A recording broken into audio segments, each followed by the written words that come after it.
자, 여러분들 이렇게 사고가 나는 경우, 특히 추돌 사고에서 많이 일어나는 경우인데요. 추돌을 가볍게 하는 경우에도 심심치 않게 있는 경우인데 바로 바닥에 무언가 액체가 이렇게 흐르는 겁니다.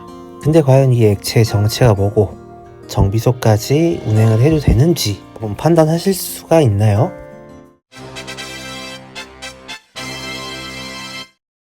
실이 너무 심합니다.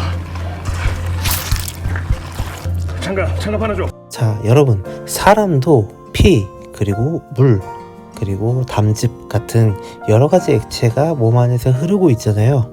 이게 빠져나가면 어딘가 문제가 생깁니다. 근데 이건 차도 마찬가지거든요. 자, 자동차에 들어가는 액체류를 한번 볼게요. 자, 첫 번째로는 워셔액이 있습니다. 다들 아시다시피 압률이 세정하는 그런 액체죠.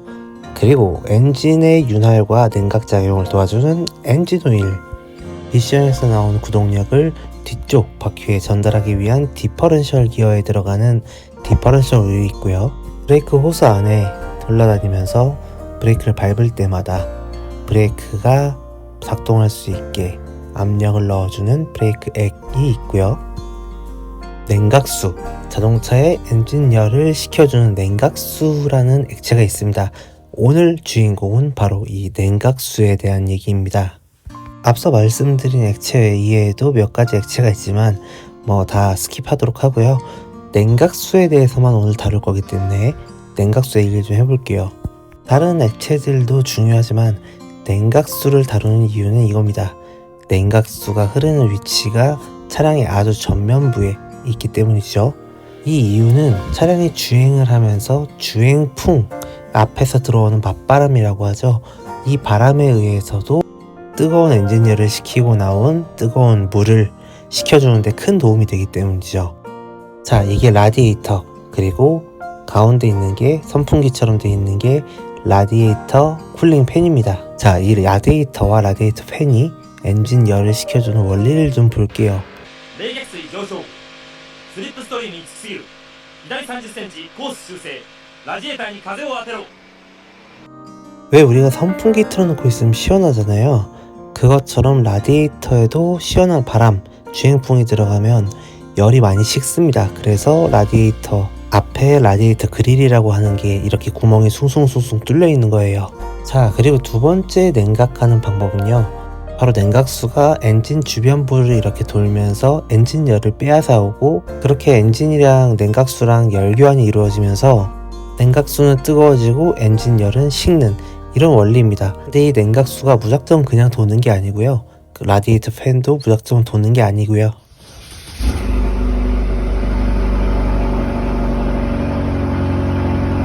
이렇게 엔진열이 차가울 때는 냉각 시에 시동을 걸었을 때 엔진열이 조금씩 올라가면서 일정 수준 이상을 넘어가지 않을 때까지는 냉각수가 순환이 되지도 않고 라디에이터 팬 당연히 돌지 않습니다. 자, 그런데 일정 수준에 이렇게 도달을 하게 된다라고 하면 이때부터 서머스탯이라는 부품이 냉각수가 흐를 수 있도록 길을 열어줍니다. 그 온도는 일반적인 차량에서 수온 게이지가 중간보다 조금 아래에 있는 상태, 즉 88도에서 한 94도 정도 되는 온도가 되면 서머스탯이 열립니다. 그리고 냉각수를 순환을 시켜서 식히죠. 그리고 나서 냉각수가 뜨거워져 있으니 이 냉각수를 식히기 위해서 라디에이터 팬이 도는 거예요.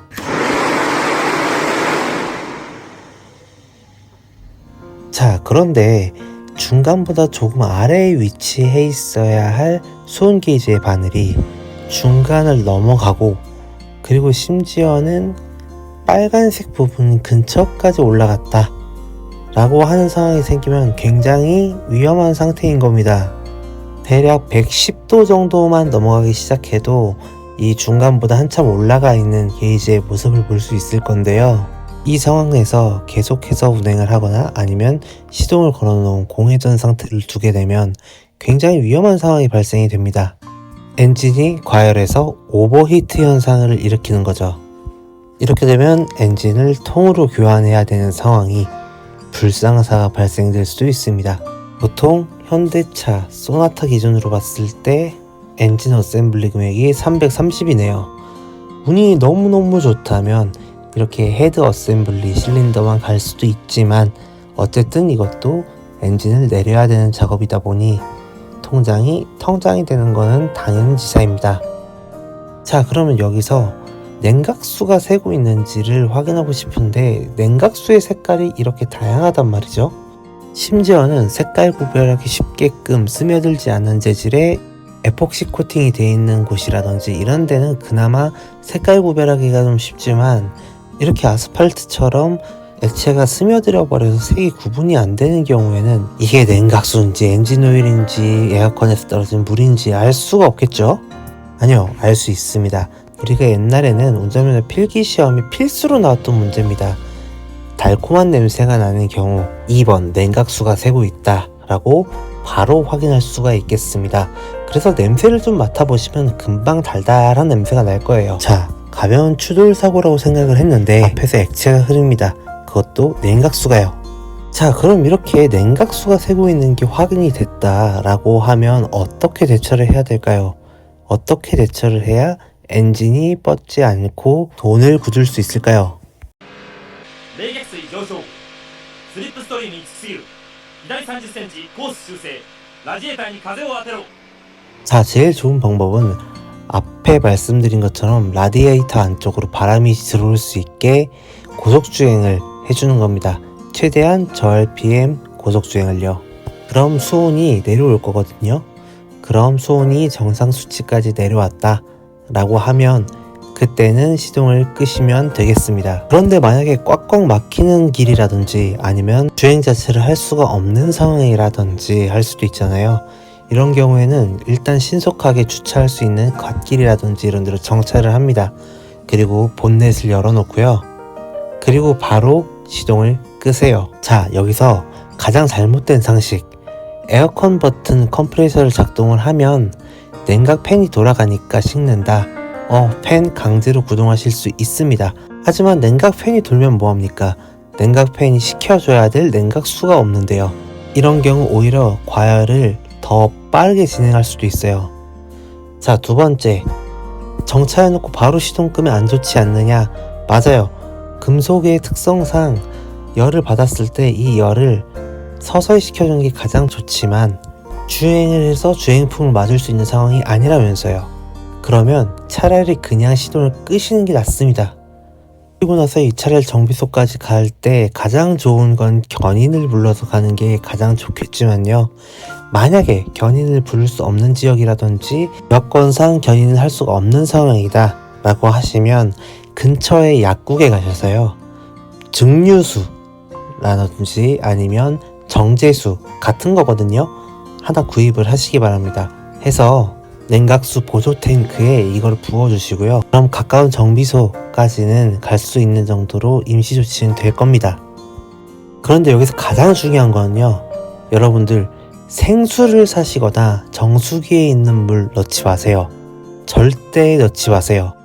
생수나 지하수 그리고 정수기의 물 같은 경우에는 미네랄을 포함한 불순물이 워낙에 많기 때문에 냉각 라인 그냥 아예 조져버립니다. 녹으로 가득 찰 거예요. 약국도 없고 견인도 불가능하다. 그럼 차라리 그냥 화장실 같은 데 가서 수돗물을 넣으십시오. 수돗물을 넣는 게 차라리 불순물이 덜 들어있기 때문에 훨씬 낫습니다. 물론 이것도 임시 방편이긴 하니까 가급적 빨리 정비소로 가시는 게 좋겠습니다. 자, 오늘 영상이 조금 길었는데요. 척촉사고 이후에 냉각수가 누수가 되고 있는데 이를 방관한 채 운행을 하시다가 엔진이 뻗어버리는 경우들을 제가 너무 많이 봤기 때문에 오늘 이 영상을 좀 만들어 본 거고요. 오늘 영상 조금 길었지만 유익하셨다면 구독과 좋아요, 알림 설정 그리고 댓글까지 남겨주시길 바라겠습니다. 감사합니다. 안녕.